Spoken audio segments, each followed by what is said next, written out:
کا مقصد تیرے دی کی سرفرازی، میں اس لیے مسلمان، میں اس لیے نمازی۔ الحمدللہ رب العالمین والصلاة والسلام علی سید المرسلین، اما بعد فاعوذ باللہ من الشیطان الرجیم، بسم اللہ الرحمن الرحیم۔ الصلاة والسلام علیک یا رسول اللہ وعلی آلک واصحابک یا حبیب اللہ، الصلاة والسلام علیک یا نبی اللہ وعلی آلک واصحابک یا نور اللہ۔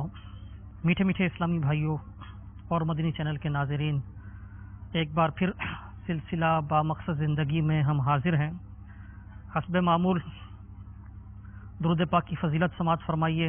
فرمان مصطفیٰ صلی اللہ تعالی علیہ وآلہ وسلم، جب تم مرسلین علیہم الصلاۃ والسلام پر درود پاک پڑھو تو مجھ پر بھی پڑھو، بے شک میں تمام جہانوں کے رب کا رسول ہوں۔ صلو علی الحبیب صلی اللہ تعالی علی محمد وعلی آلہ وصحبہ وسلم۔ آئیے سلسلے کے آغاز میں ثواب آخرت کے لیے، اللہ کی رضا کے لیے اچھی اچھی نیتیں کر لیتے ہیں۔ نیت کیجئے کہ انشاءاللہ اول تا آخر پوری توجہ کے ساتھ سلسلے میں حاضر رہیں گے۔ انشاءاللہ عز و جل جو سنیں گے، عمل کی کوشش کریں گے، اللہ نے چاہا تو انشاءاللہ عز و جل نیکی کی دعوت کی نیت سے دوسرے اسلامی بھائیوں تک بھی مدنی پھول پہنچائیں گے، علم دین حاصل کریں گے۔ صلو علی الحبیب صلی اللہ تعالی علی محمد وعلی آلہ وصحبہ وسلم۔ میٹھے میٹھے اسلامی بھائیوں اور مدنی چینل کے ناظرین، دنیاوی زندگی میں جہاں انسان بہت سی خوشیاں پاتا ہے، ایسے مواقع آتے ہیں کہ اس کے لیے مسرت کا سامان ہوتا ہے، وہیں پریشانیاں بھی، یہ کہہ لیجئے کہ زندگی کا پریشانیوں کا بھی زندگی میں ساتھ رہتا ہے۔ مصیبتیں بھی آتی ہیں، تکلیفیں بھی آتی ہیں، اور مومن کے لیے تو اس دنیا کو قید خانہ فرمایا گیا ہے۔ حدیث پاک میں ہے، دنیا مومن کے لیے قید خانہ اور کافر کے لیے جنت ہے۔ مدنی چینل کے ناظرین، ظاہر ہے قید خانے میں تکلیفیں تو ہوتی ہی ہیں۔ حضرت مولانا جلال الدین رومی رحمۃ اللہ تعالی علیہ ارشاد فرماتے ہیں، ہست دنیا جنت آن کفار را، اہل ظلم و فسق آن اشرار را، بہر مومن ہست زندہ این مقام، نیس زندہ جائے عیش و احتشام۔ یعنی یہ دنیا کافروں، ظالموں، فاسقوں اور شریروں کے لیے جنت ہے، جبکہ ایمان والوں کے لیے یہ دنیا جیل خانہ ہے۔ جیل خانہ عیش و راحت کا مقام نہیں۔ میٹھے میٹھے اسلامی بھائی اور مدنی چینل کے ناظرین، یہ جو تکلیفیں ہیں دنیا میں پہنچتی ہیں، یہ اللہ تبارک و تعالیٰ کی طرف سے آزمائش ہے، جیسا کہ سورہ بقرہ کی آیت نمبر 155، 156 اور 157 میں ارشاد ہوتا ہے، وَلَنَبْلُوَنَّكُمْ بِشَيْءٍ مِّنَ الْخَوْفِ وَالْجُوعِ وَنَقْصٍ مِّنَ الْأَمْوَالِ وَالْأَنفُسِ وَالثَّمَرَاتِ وَبَشِّرِ الصَّابِرِينَ الذين اذا اصابتهم مصيبة قالوا انا لله وانا اليه راجعون اولئك عليهم صلوات من ربهم ورحمة واولئك هم المهتدون۔ اور ضرور ہم تمہیں آزمائیں گے کچھ ڈر اور بھوک سے، اور کچھ مالوں اور جانوں اور پھلوں کی کمی سے، اور خوشخبری سنا ان صبر والوں کو کہ جب ان پر کوئی مصیبت پڑے تو کہیں ہم اللہ عز و جل کے مال ہیں اور اسی کی طرف پھرنا۔ یہ لوگ ہیں جن پر ان کے رب کی درودیں ہیں اور رحمت، اور یہی لوگ راہ پر ہیں۔ میٹھے میٹھے اسلامی بھائیوں، آپ نے سنا کہ اللہ تبارک و تعالیٰ ارشاد فرما رہا ہے کہ وہ اپنے بندوں کی ڈر کے ذریعے، خوف کے ذریعے، بھوک کے ذریعے، مالوں میں نقصان کے ذریعے، جانوں میں نقصان کے ذریعے اور پھلوں میں نقصان کے ذریعے آزمائش کرتا ہے۔ اور سبحان اللہ عز و جل، جو صبر کرنے والے ہیں ان کے لیے خوشخبری ہے، جب ان پر کوئی مصیبت آتی ہے تو کہتے ہیں انا للہ و انا الیہ راجعون۔ اللہ تبارک و تعالیٰ کی ان پر رحمتیں ہیں اور اس کی درودیں ہیں، یہی لوگ ہدایت والے ہیں۔ میٹھے میٹھے اسلامی بھائیوں، اللہ تعالیٰ مصیبتیں دے کر آزماتا ہے. جس نے ان میں یعنی مصیبت آنے پر بے صبری کا مظاہرہ کیا، واویلا کیا، ناشکری کے کلمات زبان سے ادا کیے، یا معاذ اللہ بیزار ہو کر اللہ تبارک و تعالیٰ کی نافرمانی کی راہ اختیار کر لی، وہ اس امتحان میں بری طرح ناکام ہو کر پہلے سے کروڑ گنا زائد مصیبتوں کا سزاوار ہو گیا. بے صبری کرنے سے مصیبت تو ظاہر نہیں جاتی، الٹا صبر کے ذریعے ہاتھ آنے والا عظیم ثواب ضائع ہو جاتا ہے. سیدنا عبداللہ بن مبارک علیہ رحمۃ اللہ المالک کا فرمان عالی شان ہے، مصیبت ایک ہوتی ہے، یعنی جب مصیبت آتی ہے تو وہ ایک مصیبت ہوتی ہے، مگر جب مصیبت زدہ جس پر مصیبت آئی ہے وہ جزا و فضا کرتا ہے، یعنی بے صبری اختیار کرتا ہے، واویلا کرتا ہے، شور مچاتا ہے، تو وہ ایک مصیبت ایک کے بجائے دو مصیبتیں ہو جاتی ہیں. ایک تو وہی مصیبت جو آئی وہ باقی رہتی ہے، ظاہر جاتی نہیں، اور دوسرا مصیبت پر صبر کرنے سے ملنے والا ثواب جو ہے وہ ضائع ہو جاتا ہے. اور آپ فرماتے ہیں یہ جو دوسری مصیبت ہے یعنی ثواب کا ضائع ہو جانا، یہ پہلی مصیبت سے بڑی مصیبت ہے. یعنی پہلی مصیبت کا نقصان تو فقط دنیا تک تھا، مگر صبر کی صورت میں آنے والا عظیم الشان اجر بے صبری کے باعث ضائع ہو جاتا ہے، تو یہ اس سے بڑی مصیبت ہے کہ اس میں آخرت کا بھی نقصان ہے. حدیث مبارک میں ہے، جس نے مصیبت پر صبر کیا یہاں تک کہ اس مصیبت کو اچھے صبر کے ساتھ لوٹا دیا، اللہ تبارک و تعالی اس کے لیے 300 درجات لکھے گا. ہر ایک درجے کے مابین یعنی بیچ میں زمین و آسمان کا فاصلہ ہوگا. سبحان اللہ عز و جل. اللہ تبارک و تعالی صبر کرنے والوں کو کیسا اجر عطا فرماتا ہے، آپ نے سنا. ہمارے اسلاف رحمہم اللہ یہ یعنی اللہ تبارک و تعالیٰ کے ایسے صابر و شاکر بندے ہوا کرتے تھے کہ انہیں مصیبت کی پرواہ ہی نہیں ہوتی تھی. اس طرح کے بہت سے واقعات ہیں کہ مصیبت آتی تھی تو یہ حضرات خوش ہوتے تھے، جیسا کہ حضرت سیدنا فتح موصلی علیہ رحمۃ اللہ الولی کی اہلیہ محترمہ رحمۃ اللہ تعالی علیہ، آپ ایک بار بہت زور سے گری تو ناخن مبارک ٹوٹ گیا، بہت شدید تکلیف ہوئی. ظاہر ناخن ٹوٹنے کی جو چوٹ ہے اس کی بہت تکلیف ہوتی. آپ درد سے کراہنے اور ہائے او وغیرہ کرنے کے بجائے مسکرانے لگی. کسی نے پوچھا کہ کیا آپ کو تکلیف نہیں ہو رہی؟ فرمایا صبر کے بدلے میں ہاتھ آنے والے ثواب کی خوشی میں مجھے چوٹ کی تکلیف کا احساس ہی نہیں ہو سکا. سبحان اللہ. میٹھے میٹھے اسلامی بھائیوں، آپ نے سنا کہ اللہ تبارک و تعالیٰ کے نیک بندے آنے والی مصیبت پر بھی خوش ہوتے تھے، صبر پر ملنے والے جو اجر و ثواب ہے اس کے سبب. اور سبحان اللہ عز و جل، صبر کا ثواب کتنا بڑا ہے. اللہ تعالیٰ کے محبوب صلی اللہ علیہ وسلم کا فرمان ذیشان ہے، جب بروز قیامت یعنی قیامت کے دن اہل بلا یعنی بیماروں اور آفت زدوں کو ثواب عطا کیا جائے گا تو عافیت والے تمنا کریں گے، یعنی جو مصیبتوں سے بچے رہے ہوں گے وہ تمنا کریں گے کہ کاش دنیا میں ہماری کھال کینچیوں سے کاٹی جاتی.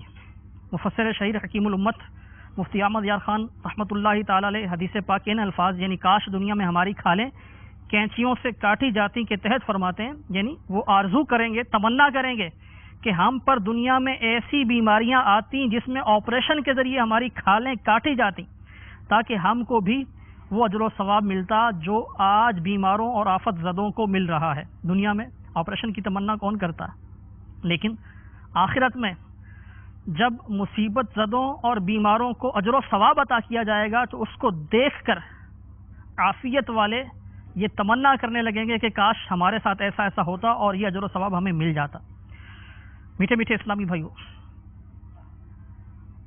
زندگی میں مصیبتیں تو آتی ہیں، ان مصیبتوں کا ایک سبب یہ اللہ تعالیٰ کی نافرمانی بھی ہے. گناہوں کے سبب بھی مصیبتیں آتی ہیں.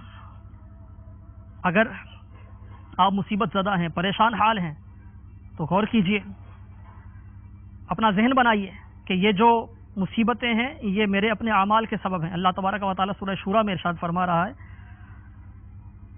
پارہ نمبر 25 آیت نمبر 30، وَمَا أَصَابَكُم مِّن مُّصِيبَةٍ فَبِمَا كَسَبَتْ أَيْدِيكُمْ وَيَعْفُو عَن كَثِيرٍ. ترجمہ کنز الایمان، اور تمہیں جو مصیبت پہنچی وہ اس کے سبب سے ہے جو تمہارے ہاتھوں نے کمایا، اور بہت کچھ تو معاف فرما دیتا ہے۔ صدر الفاضل مولانا سید محمد نعیم الدین مراد آبادی رحمۃ اللہ تعالی علیہ خزائن العرفان میں اس آیت کے تحت ارشاد فرماتے ہیں، یہ خطاب ان مومنین مکلفین یعنی عاقل بالغ مسلمانوں سے ہے جن سے گناہ سرزد ہوتے ہیں۔ مراد یہ ہے کہ دنیا میں جو تکلیفیں اور مصیبتیں مومنین کو پہنچتی ہیں اکثر ان کا سبب ان کے گناہ ہوتے ہیں۔ ان تکلیفوں کو اللہ تعالیٰ ان کے گناہوں کا کفارہ کر دیتا ہے، اور کبھی مومن کی تکلیف اس سے رفع درجات یعنی بلندی درجات کے لیے ہوتی ہے۔ مومن کی تکلیف اس کے رفع درجات یعنی بلندی درجات کا ذریعہ بنتی ہے۔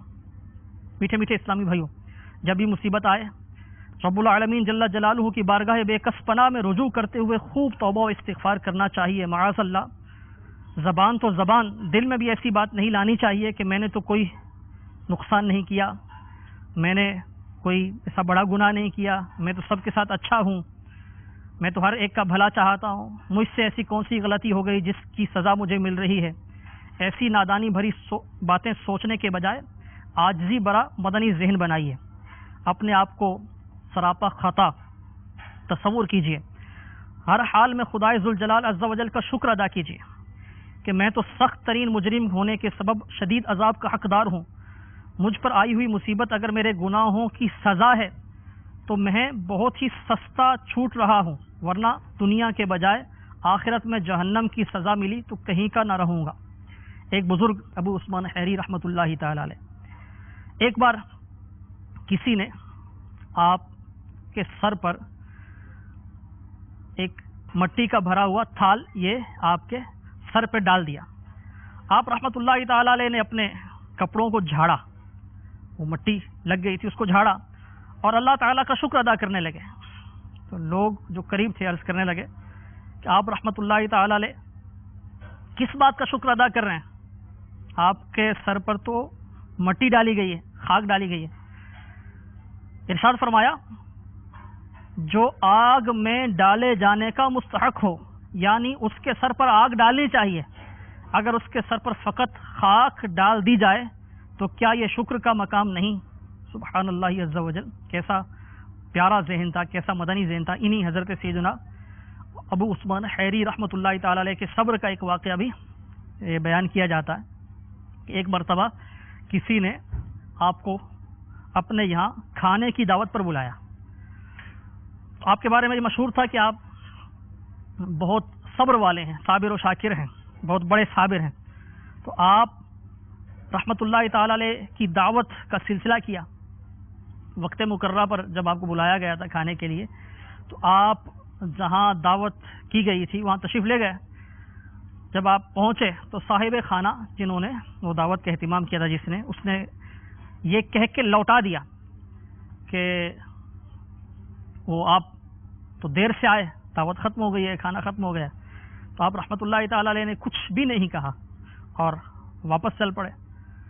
ابھی یعنی کچھ دور ہی گئے ہوں گے تو کہ پیچھے سے وہ بلایا گیا کہ آپ تو وہ واپس جا رہے ہیں، کھانا بھی موجود ہے، آ جائیے کھانا کھا لیجیے۔ آپ رحمۃ اللہ تعالی علیہ پھر کچھ شکوہ شکایت کچھ کیے بغیر واپس چل دیے وہ دعوت والے گھر کی طرف۔ جب صاحب خانہ کے ہاں وہ پہنچے تو پھر یہ کہا گیا کہ وہ کھانا ختم ہو گیا تو آپ واپس جائیے۔ آپ پھر واپس چل پڑے بغیر کچھ کہے۔ تو اس طرح آپ کے ساتھ کئی بار ہوا، بلایا گیا، جب آپ پہنچتے تو کہا جاتا کہ کھانا ختم ہے، جب آپ کچھ چل پڑتے تو پھر پیچھے سے بلایا جاتا کہ آ جائیے۔ آپ خاموشی کے ساتھ کوئی شکوہ شکایت کیے بغیر، زبان پر حرف شکایت لائے بغیر بلاتے تو آ جاتے، واپس کیا جاتا تو چل پڑتے۔ تو آخر کار جب کئی بار ایسا ہوا تو جو صاحب خانہ دعوت دینے والا وہ آپ کے اس اچھے اخلاق کی اور صبر کی داد دیے بغیر نہ رہ سکا۔ کہنے لگا آپ تو استقامت کے پہاڑ ہیں۔ جب آپ کی تعریف ہوئی تو آپ نے ارشاد فرمایا کہ یعنی ایک تو اتنا بڑا کام، ماشاء اللہ عز و جل، کیسی استقامت ہے، کیسا صبر ہے، کتنا زبردست اخلاق ہے، ایک طرف یہ، اور دوسری طرف عاجزی دیکھیے۔ جب آپ کی تعریف کی گئی تو ارشاد فرمایا کہ یہ کوئی بہت بڑی بات نہیں ہے میں نے جو کیا ہے، یہ تو کتے کی عادت ہے، اسے بلایا جاتا ہے، وہ آ جاتا ہے، دھتکارا جاتا ہے تو چلا جاتا ہے. سبحان اللہ، کیسا ان زبردست اخلاق، کیسا صبر اور عاجزی کیسی. اللہ تبارک و تعالی ہمیں ان کا صدقہ نصیب فرمائے. میٹھے میٹھے اسلامی بھائیوں، مصیبتیں تو آتی ہیں، اور آپ نے یہ بھی سنا کہ مصیبتیں آنے کا ایک سبب انسان کی اپنی نافرمانیاں بھی ہیں، گناہ بھی ہیں. آئیے آج اس سلسلے میں بامقصد زندگی، اگر زندگی کو بامقصد بنانا ہے، اور الحمدللہ ہمیں مدنی مقصد ملا ہے دعوت اسلامی کے مدنی ماحول کی برکت سے، اسلامی بھائیوں کو، اسلامی بہنوں کو، کہ مجھے اپنی اور ساری دنیا کے لوگوں کی اصلاح کی کوشش کرنی ہے. اور ایک بہت بڑی تعداد ہے دنیا بھر میں اسلامی بھائیوں کی، اسلامی بہنوں کی، مختلف اقوام سے، مختلف ملکوں سے، مختلف رنگ و نسل کے اسلامی بھائی، اسلامی بہنیں اس مقصد کو اپنائے ہوئے ہیں کہ آرزو ہے دنیا میں کوئی کام کر جاؤں، ہو سکے تو خدمت اسلام کر جاؤں. دین اسلام کی خدمت بالخصوص جنہوں نے یہ مقصد اپنایا، ان کے لیے مصیبتیں تو آئیں گی، ظاہر ہے یہ زندگی کا حصہ ہے. ہمیں یہی ذہن بنانا ہے کہ آنے والی مصیبت یہ میرے اعمال کا نتیجہ ہے، شامت اعمال ہے، اللہ تعالیٰ کی بارگاہ میں توبہ کرنی ہے. تو مصیبت تو آئے گی، ہمیں کیا کرنا ہے؟ اللہ تعالیٰ سے عافیت ضرور طلب کرنی چاہیے. اللہ تبارک و تعالیٰ عافیت بھری زندگی عطا فرمائے، ناگہانی آفات سے، مصائب سے ہمیں محفوظ و معمون رکھے. لیکن آنے والی مصیبتوں پر ہمیں صبر کا ذہن بھی بنانا ہے. آئیے اس سلسلے میں آج ہم صبر کرنے کا طریقہ یہ سیکھتے ہیں، چند مدنی پھول کہ صبر کریں کس طرح. یہ تو ہر کوئی کہتا ہے، جب بھی کسی پر مصیبت آتی ہے تو دوسرا یہ تلقین کرتا ہے کہ صبر کیجیے، لیکن جب اپنے اوپر بیتتی ہے پھر صبر کرنا مشکل ہو جاتا ہے. تو صبر کس طرح آسان ہو، صبر کس طرح کیا جائے، چند مدنی پھول اس حوالے سے میں آپ کی طرف بڑھاتا ہوں. پہلے بھی نیت کی ہے توجہ سے سننے کی، مدنی چینل کے ناظرین ایک بار پھر نیت کر لیجئے، توجہ سے سنتے چلے جائیے، اپنے دل کے مدنی گلدستے میں سجا لیجئے. صلو علی الحبیب صلی اللہ تعالی علی محمد وعلی آلہ وصحبہ وسلم. صبر کرنے کا ایک طریقہ، غم غلط کرنے کا ایک طریقہ یہ ہے کہ ہم انبیاء کرام علیہم الصلاۃ والسلام اور خصوصاً سید الانبیاء مدینے والے مصطفیٰ صلی اللہ تعالی علیہ وآلہ وسلم پر آنے والے مصائب کو یاد کریں. بالخصوص وہ اسلامی بھائی، اسلامی بہنیں جو دعوت اسلامی کا مدنی کام کرتے ہیں، ان کے لیے دین کی خدمت کا جذبہ رکھتے ہیں. پیارے آقا صلی اللہ تعالی علیہ وسلم کا فرمان ڈھارس نشان ہے، جسے کوئی مصیبت پہنچے اسے چاہیے کہ اپنی مصیبت کے مقابلے میں میری مصیبت کو یاد کرے، کہ بے شک وہ یعنی میری مصیبت اعظم المصائب یعنی سب مصیبتوں سے بڑھ کر ہے.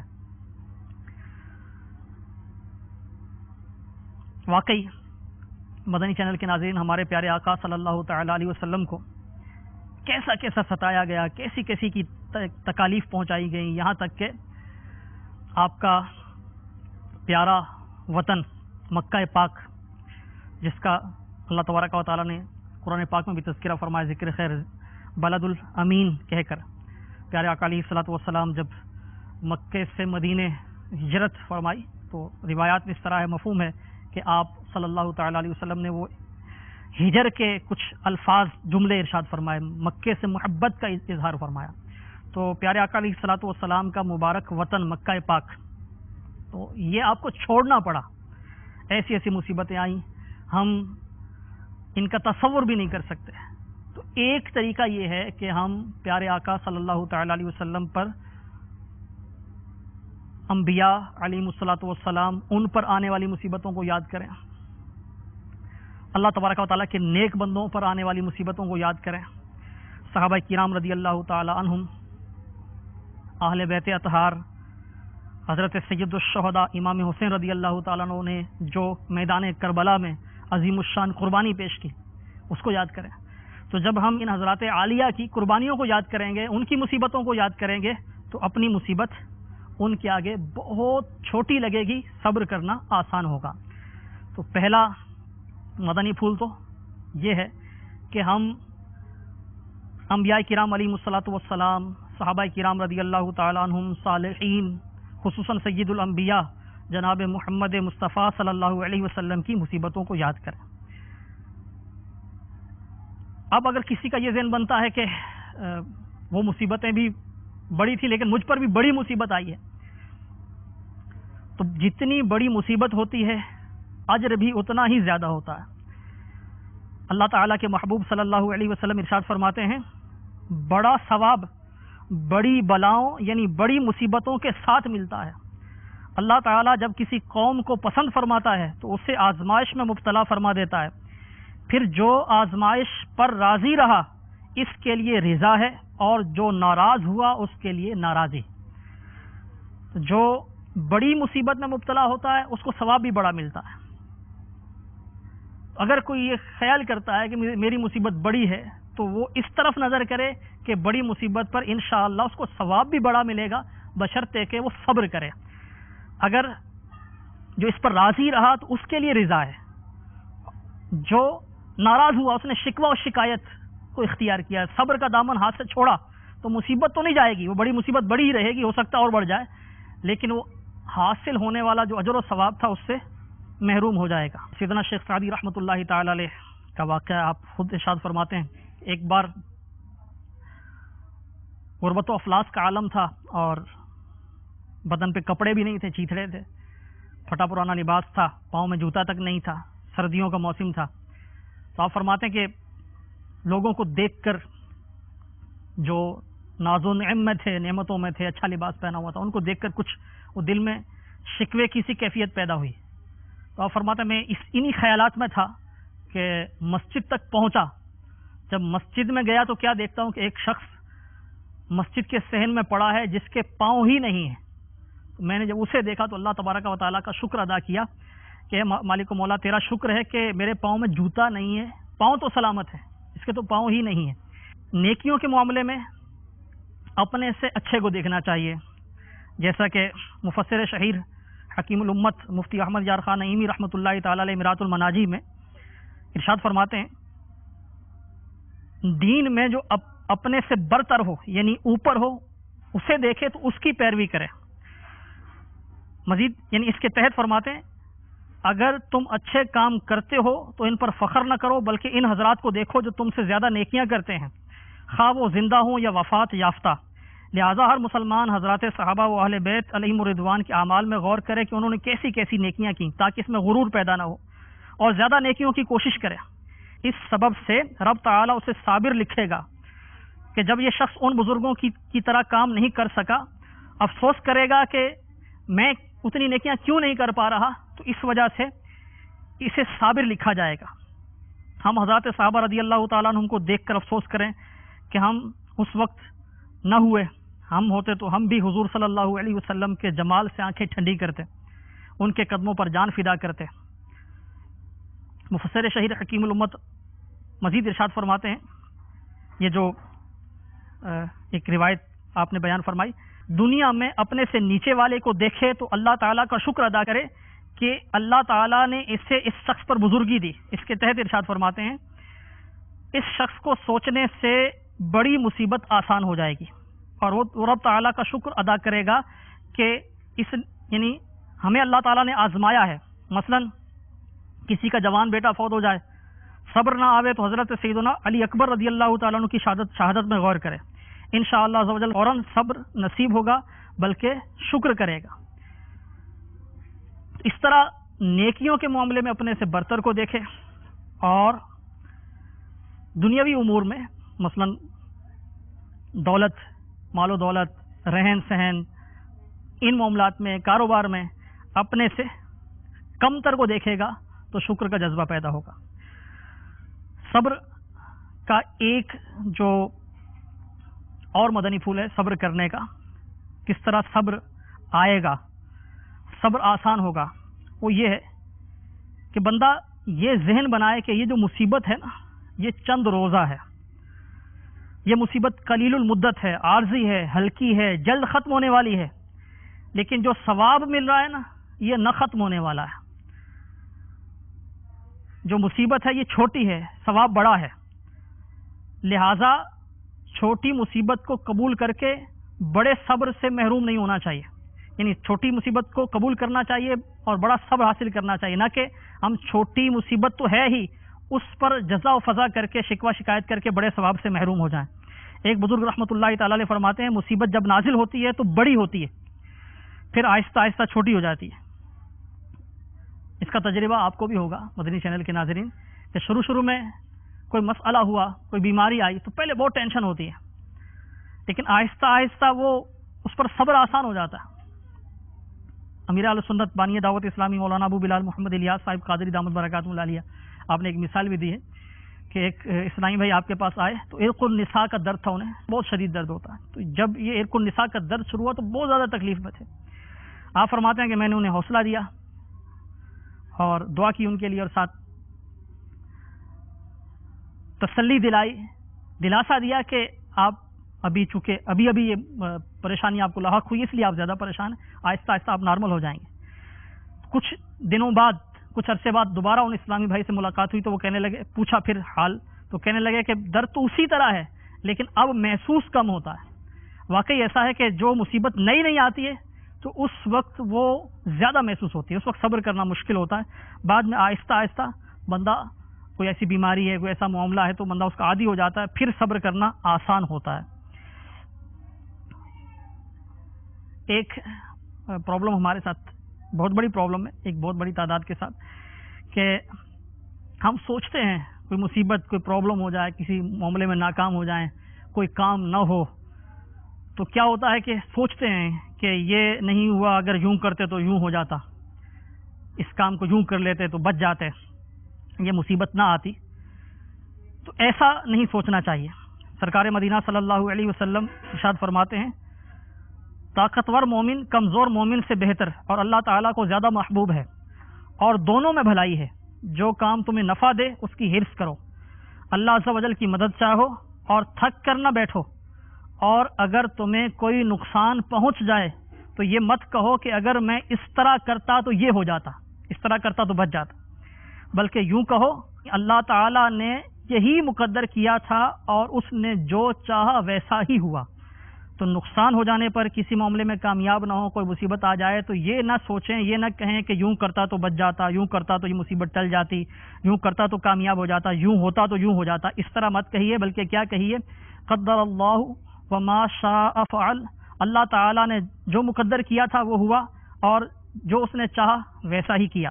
مزید ارشاد فرمایا پیارے آقا صلی اللہ علیہ وسلم نے، کیونکہ لو یعنی اگر مگر، یہ لفظ شیطان کا کام شروع کر دیتا ہے۔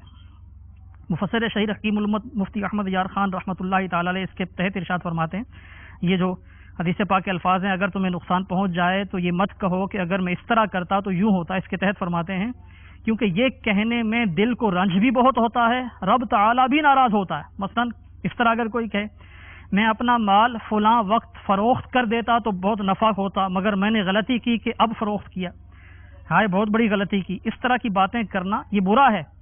دینی معاملات میں ایسی گفتگو اچھی، یعنی نیکیوں کے حوالے سے کہ میں کاش نوافل بھی پڑھتا، میں کاش تہجد گزار بھی بن جاتا، کاش میں نفلی روزے بھی رکھتا، تو نیکیوں کے معاملے میں ایسی گفتگو اچھی، مگر یہاں دنیاوی نقصانات کی بات ہو رہی ہے، اور یہ الفاظ اگر مگر کا لفظ شیطان کا کام شروع کر دیتا ہے۔ اس کے تحت فرماتے ہیں اس اگر مگر سے انسان کا بھروسہ رب تعالیٰ پر نہیں رہتا بلکہ اپنے اسباب پر ہو جاتا ہے۔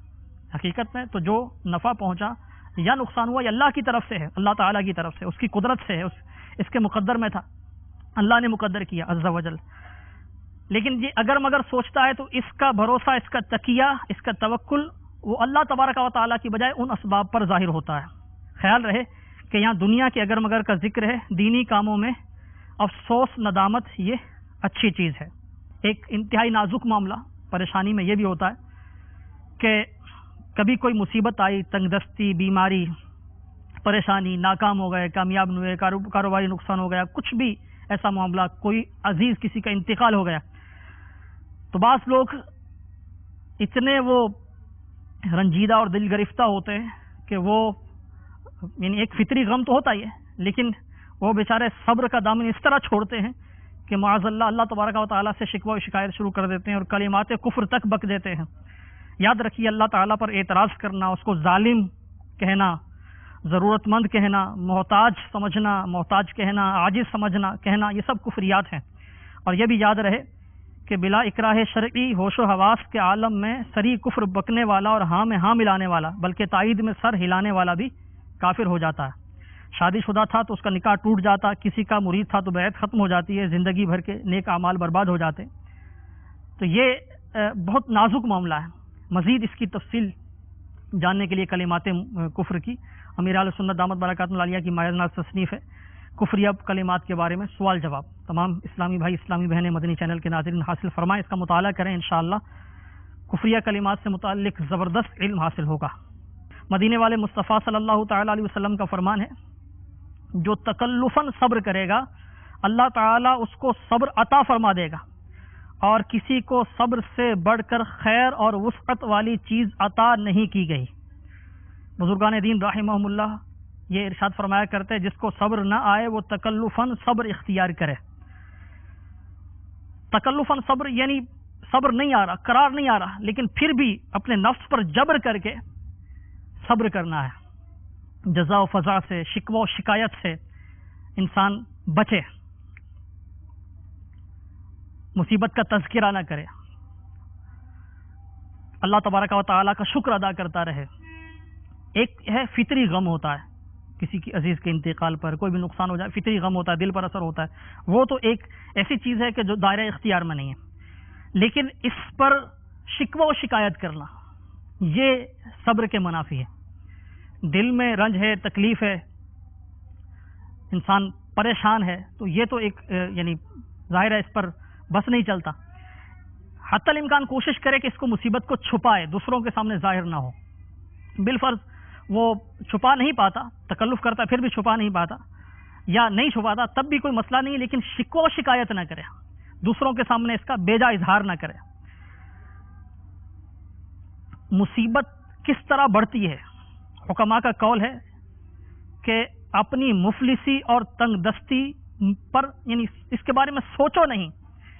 اگر اس میں غور کرو گے تو تمہارے غم میں اضافہ ہوگا.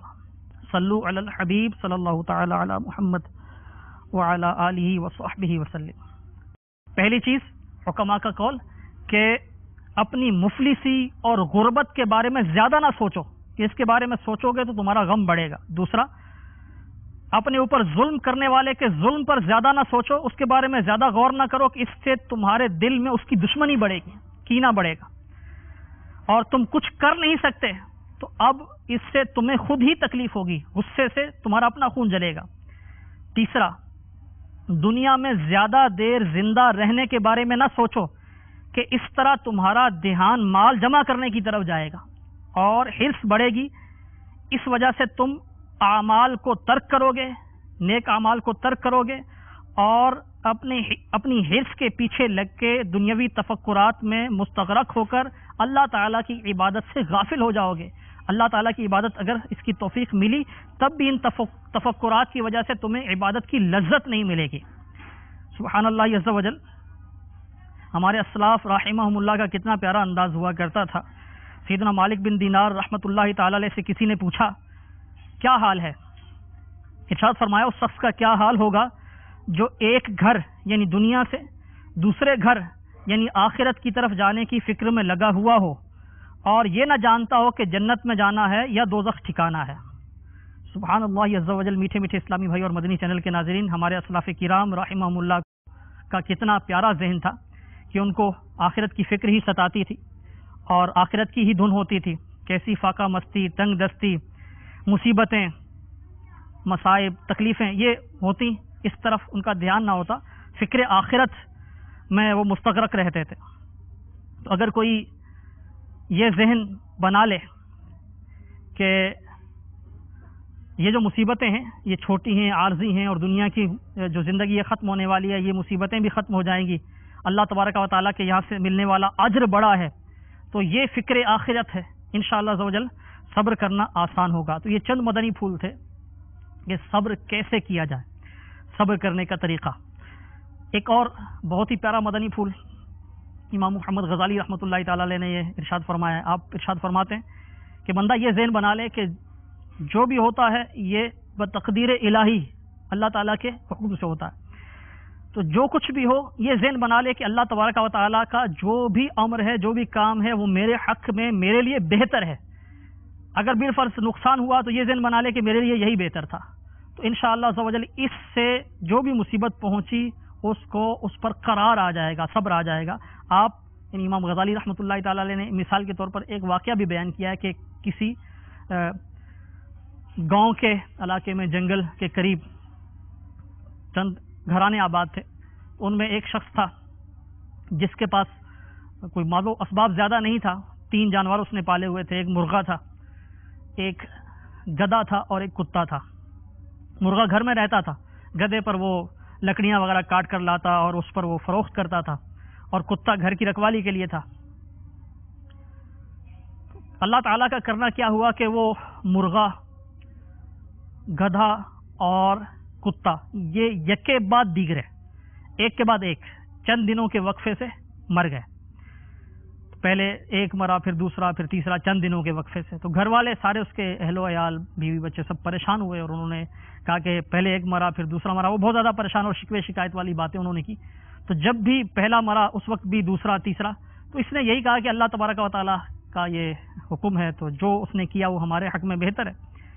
تو گھر والے چپ کر جاتے تھے, لیکن شکوہ وہ دل میں رہتا تھا. چند دنوں بعد جب یہ واقعہ ہوا, تینوں مر گئے, تو چند دن بعد وہ ڈاکوؤں کی کوئی جماعت اس طرف سے اس کا گزر ہوا. تو انہوں نے اس پورے علاقے کو لوٹ لیا. اس علاقے میں جتنے گھر تھے, دور دور گھر تھے, تو جتنے گھر تھے کسی کا مال و اسباب لوٹا, کسی نے مزاحمت کی تو اس کو قتل کر دیا, کسی کو زخمی کر دیا. اس طرح سب کچھ لوٹ لیا گیا. صرف ایک گھر ان کا بچا. بچنے کی وجہ کیا تھی کہ اس دور میں ظاہر ہے کوئی وہ بجلی وغیرہ تو تھی نہیں کہ پتہ چلتا کہ آبادی کہاں ہے. کہیں سے کسی جانور کی, کتے کی بھونکنے کی آواز آئی, ادھر چلے گئے.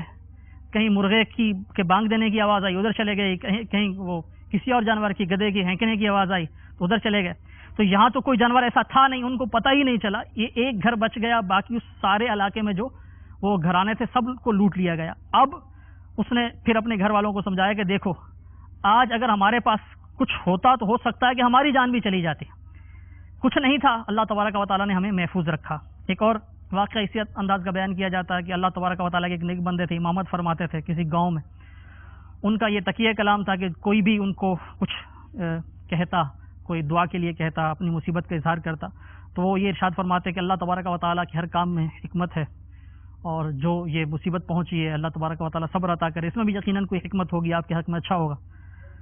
تو جو بھی مصیبت پہنچتی وہ اس طرح کہتے. کسی کے ہاں اس کی گائے مر گئی تو اس نے آ کے بتایا, تو انہوں نے آگے سے یہی کہا کہ اللہ تعالیٰ کے ہر کام میں حکمت ہوتی ہے. بارشیں نہیں ہو رہی تھی, اس کا ذکر کیا گیا, خشک سالی ہے, تو انہوں نے یہی کہا کہ اللہ تبارک و تعالیٰ خیر فرمائے, اس میں بھی کوئی حکمت ہوگی. تو گاؤں والوں نے آپس میں یہ سوچا کہ یہ جو ہمارے مولوی صاحب ہیں, امام صاحب, ان کو ہمارے نقصان میں حکمتیں نظر آتی ہیں, ہمیں ان کو کچھ سمجھانا چاہیے. کوئی پلان کیا, منصوبہ بنایا ان کو مارنے کا. جس دن یہ پلان بنایا گیا کہ آج رات کو عشاء کی نماز پہ آئیں گے تو ہم ان کو ماریں گے. اتفاق ایسا ہوا کہ اس دن وہ عالم صاحب جو امام صاحب ہیں وہ نماز پڑھانے کے لیے تشریف نہیں لا سکے. اگلے دن جب فجر میں آئے تو سب نے پوچھا کہ آپ رات کو کیوں نہیں آئے؟ تو انہوں نے بتایا کہ رات کو میں گھر میں تھا تو اس طرح مصیبت آئی, ان کے ساتھ کوئی بیماری آ گئی, پریشان ہو گئے. تو بتایا کہ یہ مصیبت آئی تھی اور اس وجہ سے میں رات کو نہیں پہنچ سکا. ساتھ ان کا وہ تھا وہ تقیہ, کہنے لگے کہ اس میں بھی یقیناً کوئی حکمت ہوگی, میرے حق میں بہتر ہوگا. تو گاؤں والوں نے کہا کہ واقعی آپ کے حق میں بہتر تھا, آپ رات کو آتے تو اس سے بڑی مصیبت آپ کو یہاں پہنچتی. یعنی مارنے کا انہوں نے ان کو وہ پروگرام وغیرہ بنایا ہوا تھا. تو اب پھر انہوں نے سب کو سمجھایا کہ دیکھو ہمیں سمجھ نہیں آتا, لیکن حقیقت میں اللہ تبارک و تعالیٰ کا جو امر ہے, جو بتقدیر الہی جو کچھ بھی ہوتا ہے وہ ہمارے حق میں بہتر ہوتا ہے. تو اس طرح اگر ہم اپنا ذہن بنا لیں کہ جو مصیبت ہمیں پہنچ رہی ہے, ہم جو اچیو کرنا چاہ رہے ہیں اس تک نہیں پہنچ پا رہے, تو اس میں یقیناً ہمارے لیے بہتری ہے, اور واقعی ہوتی بھی بہتری ہے, ہم سمجھ نہیں پاتے. اگر ہم یہ اپنا ذہن بنا لیں تو ہمارے لیے صبر کرنا بہت آسان ہو جائے گا. اللہ تبارک و تعالی ہمیں ہر طرح کی ناگہانی آفات سے, تکالیف سے, مصائب سے محفوظ و معمون رکھے, عافیت بھری نیکیوں بھری زندگی عطا فرمائے. ہم سنتوں کی خدمت کرتے رہیں, دین کا کام کرتے رہیں, دعوت اسلامی کا کام کرتے رہیں, اور جو بتقدیر الہی جو مصائب آئیں اللہ تعالی ہمیں ان پر صبر کی بھی توفیق بخشے. آمین بجاہ النبی الامین. صلو علی الحبیب صلی اللہ تعالی علی محمد وعلی آلہ وصحبہ وسلم.